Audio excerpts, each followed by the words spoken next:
Hey EDV, Kathy Maskell here. On Sunday, I preached through Daniel chapter 4, where King Nebuchadnezzar has yet another wild prophetic dream that only Daniel can interpret. And in this dream, Nebuchadnezzar sees himself symbolized as two very different representations. One is as a majestic tree, where it says the tree reaches as tall as the heavens, and wild animals and birds take shelter under this tree. There's abundant fruit growing, which harkens back to the beautiful tree of knowledge in the center of the Garden of Eden.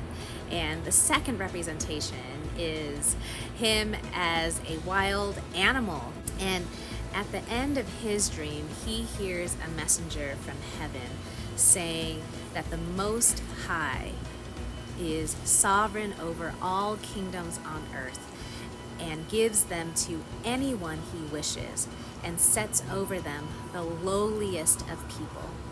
And in this moment, Nebuchadnezzar understands that as great as his kingdom is, as amazing as he experiences himself in his own grand power, the Lord gives him the right perspective, which is that in fact, he is the lowliest of people, and it is only by God's sovereignty that he has this opportunity to rule in the first place. And so even with his own dream and Daniel's interpretation, Nebuchadnezzar refuses to recognize where his power and ability to rule actually comes from. It's only when he finally humbles himself and recognizes the true and ultimate sovereignty of God that his sanity and his kingship is restored to him.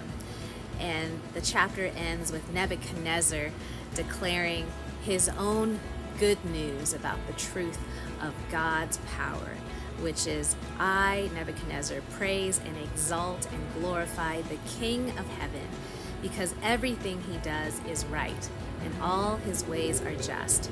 And those who walk in pride, he is able to humble.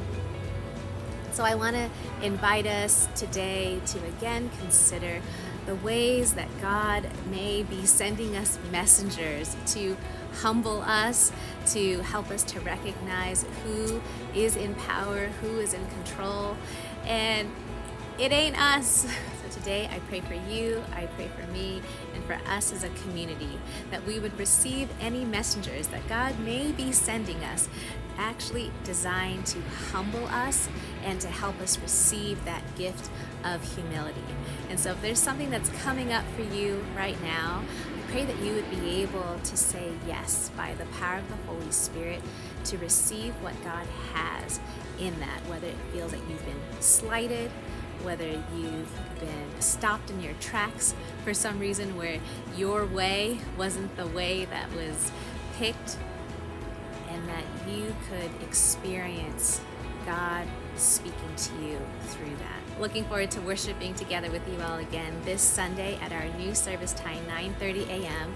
We're not continuing our Facebook live stream starting this Sunday, but if you miss it, you can catch us on our EDV podcast, which you can get to via our website, eastdenvervineyard.org, or on the Mile High Vineyard app. God bless you, and I'll see you on Sunday.